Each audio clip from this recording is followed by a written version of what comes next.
A young woman was found dead in her own apartment in a luxury residential building that was under round-the-clock security. For 2 weeks, the police tried to solve this gruesome mystery, and only the recordings from dozens of surveillance cameras helped them learn the sad truth. Sasha Samsudean was born on July 4, 1988 in New York. After high school, she moved to Florida, where she graduated from a local university. With her degree, she got a job as a social media manager at a real estate agency in the city of Orlando. Her career quickly took off. She received substantial bonuses and awards for her good work. Sasha's friends described her as a friendly, sweet, and sociable girl with a big heart. She was also involved in several charitable foundations, taking an active part in their work.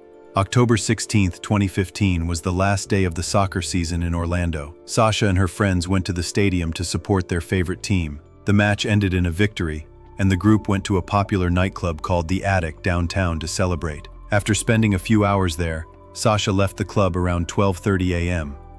As it later turned out, she didn't tell her friends where she was planning to go. She could have gone home or to another bar. Before leaving, she had arranged to have breakfast in the morning with her friend Anthony, who was also at the club that night. The next day, he arrived at the cafe at the appointed time, but she never showed up. She also wasn't answering calls or messages on social media. This was not typical behavior for Sasha. She was always reachable and wouldn't have ignored Anthony, especially since they had made plans in advance. At first, he thought she was just sleeping in after the party. But several hours passed, and there was still no response. That's when the young man began to seriously worry about Sasha. Anthony, along with 2 of Sasha's closest friends, went to her apartment in the secure residential complex, Uptown Place, where she had been renting for the past 6 months. When they arrived, they found her car in the parking lot. Inside the car, her friends noticed a box with a child's toy. Sasha was supposed to go to a baby shower for an acquaintance that day, but the gift was still sitting in her car. Walking up to her apartment door, they started knocking and calling out for Sasha, but were met with silence. The situation felt extremely alarming, and the friends decided to call 911. Officers arrived at her home around 8 p.m. The police asked the security guards to open the apartment door with a spare key and went inside.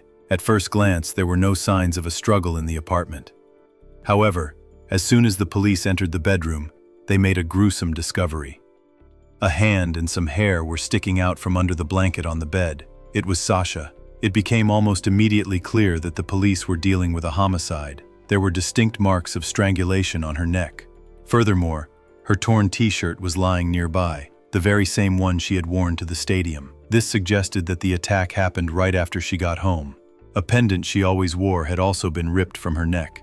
For Sasha's family and friends, the news was a complete shock. She had always been a kind and cheerful person, and the fact that someone had murdered her so brutally was simply impossible to comprehend. When speaking with the police, her relatives and acquaintances couldn't name a single person with whom Sasha might have had any problems. Detectives began searching for clues. The first thing they noticed was a strong smell of cleaning solution in the apartment. The cabinet with household chemicals was wide open. This indicated that the perpetrator had tried to wash away traces of his presence. However, he was only partially successful.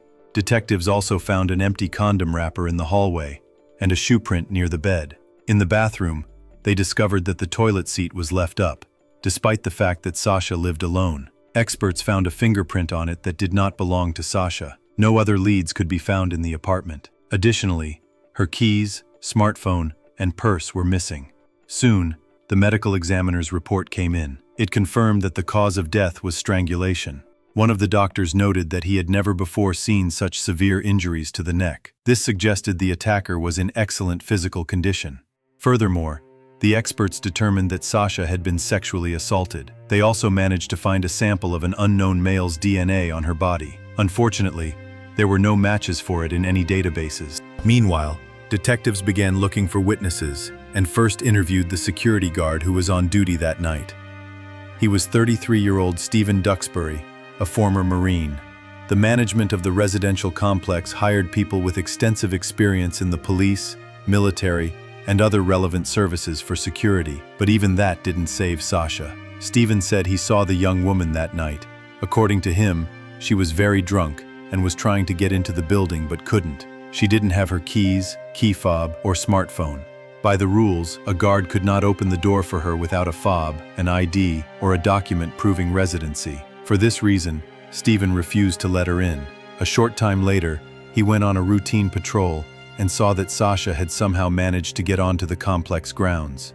He assumed she had entered the building with another resident who opened the door with their fob, but she faced a new problem.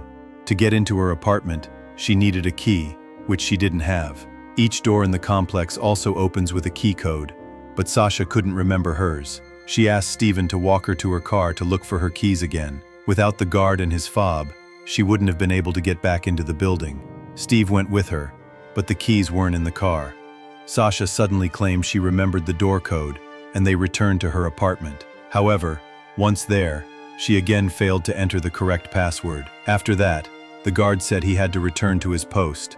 He promised to help her if she still couldn't remember the code by the time of his next patrol. However, when he went to patrol the area the next time, Sasha was nowhere to be found. It wasn't until the morning that Stephen noticed her with a man he had never seen in the complex before. The guard couldn't describe his appearance in detail, so the police had to search for this unknown man almost at random. Their only hope was that he might have been captured on one of the 15 surveillance cameras installed on every floor and near the exit.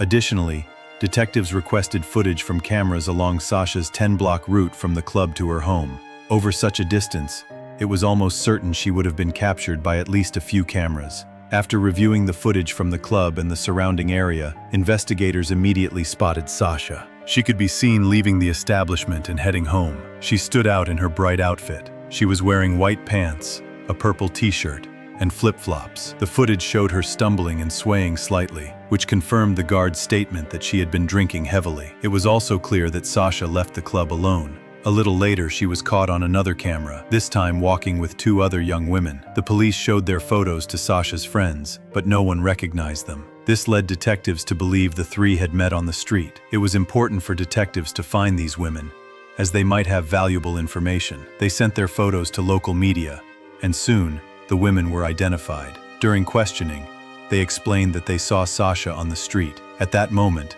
two men approached her and tried to talk to her. Since it was late at night, the women got scared for Sasha and decided to walk with her. This helped get rid of the persistent men. After walking some distance, the women offered to call an Uber for Sasha, since she didn't have her phone or any other personal belongings. They rode with her to her building and waited until she got inside. Given that she didn't have her key fob, Sasha had to wait for another resident to open the door. At 1:46 a.m., a man was caught on camera approaching Sasha and speaking with her. It turned out he was a resident of the complex, who opened the door for her with his fob. This allowed investigators to pinpoint the exact time she entered the building. This man did not appear on any other cameras, so detectives did not consider him a suspect. The police continued to review the recordings, and 20 minutes later, noticed something else of interest. All the cameras in the building also recorded audio, and at one point, they heard footsteps just out of the camera's view. Investigators concluded that Sasha had been walking in the hallway near that camera. She was next seen at 2:25 a.m., this time with the security guard. They headed towards the parking garage and then returned to the building. This also matched Stephen's story. After that, Sasha didn't appear on a single camera, and the detectives hit another dead end. The police decided to question men Sasha had been in relationships with in the past. This idea was based on the method of killing. Strangulation is often a crime of passion, and the perpetrator is usually someone close to the victim. The first ex-boyfriend was named Taylor. He and Sasha had broken up a long time ago but remained friends. He worked as a bartender and was on his shift on October 16th until 9:30 p.m. He voluntarily provided a DNA sample, which did not match the one found on Sasha's body. The next person called in for questioning was a man named Ben. Not only had he been in a relationship with Sasha, but he was also the last person she had texted before her death. Detectives discovered that at 5:12 a.m., Sasha had sent him a message that contained only his name, Ben. This was very strange, especially considering that, according to the guard and the two women, Sasha didn't have her phone when she returned from the club. Investigators also learned that Sasha had plans to meet Ben that weekend. However, the man had an alibi. He was with friends on the night of the murder. He also voluntarily provided a DNA sample, which came back negative. By then, detectives had finished reviewing all the available camera footage and noticed something odd. During his interrogation, the security guard Stephen Duxbury, stated that his shift ended at exactly 6 a.m., after which he went home. But one of the cameras captured him leaving the building at 6:36 a.m. And that wasn't all. He was carrying 2 large trash bags with red handles. Identical bags were found in Sasha's apartment. After speaking with the management of the residential complex, the police learned that taking out the trash was not part of the security guard's duties. This raised a logical question. Why did Stephen stay at work for nearly an hour, hide this fact from the police, and carry trash bags presumably taken from Sasha's apartment? Given all these suspicious circumstances, investigators asked the guard to take a polygraph test. When asked if he had ever been inside Sasha's apartment, Stephen answered no, and the machine indicated he was lying. He was asked if he knew how Sasha had died. 3 different questions were posed. Was she poisoned? Was she attacked with a sharp object? Or was she strangled? On the last question, Stephen's heart rate spiked. The information about the cause of death had not been released to the public, so the guard simply could not have known this. Even when the police first arrived at Sasha's apartment with other security guards, they were not allowed inside. This meant that Stephen could have only known the correct answer if he had been in the apartment at the time of the murder. Despite all this, it's nearly impossible to convict someone based solely on a lie detector test, so the police had to find additional evidence. Investigators asked Stephen to show them the boots he was wearing that night. He provided them with a pair of shoes, and the soles did not match the print found in Sasha's apartment. However, detectives also obtained a search warrant for his apartment, where they found another pair of boots, and they were an exact match. Furthermore, the fingerprint from the toilet seat in Sasha's apartment matched Stephen's. After taking a sample of his DNA, experts quickly established a perfect match with the sample found on Sasha's body. The police uncovered even more gruesome details after examining Stephen's phone. Around 5 a.m., he had searched on Google for how to quickly pick a key code door lock, the same type that was installed on Sasha's apartment door. Finally, detectives discovered a deep bite mark on Stephen's arm, as well as numerous scratches on his body. All of this was enough to arrest the man and charge him with murder. With this amount of evidence, no one had any doubt that the verdict would be guilty. According to the investigation's theory, Stephen saw that Sasha was heavily intoxicated and decided to take advantage of her. After waiting some time for her to get into her apartment, he picked the electronic lock, then sexually assaulted and murdered her. Only one question remains unclear. Judging by the bite mark and scratches on Stephen's body, Sasha fought back with all her might and most likely screamed. So how is it that none of the neighbors heard anything? The building where she lived was quite old, and the soundproofing would have been extremely poor. After Stephen killed Sasha,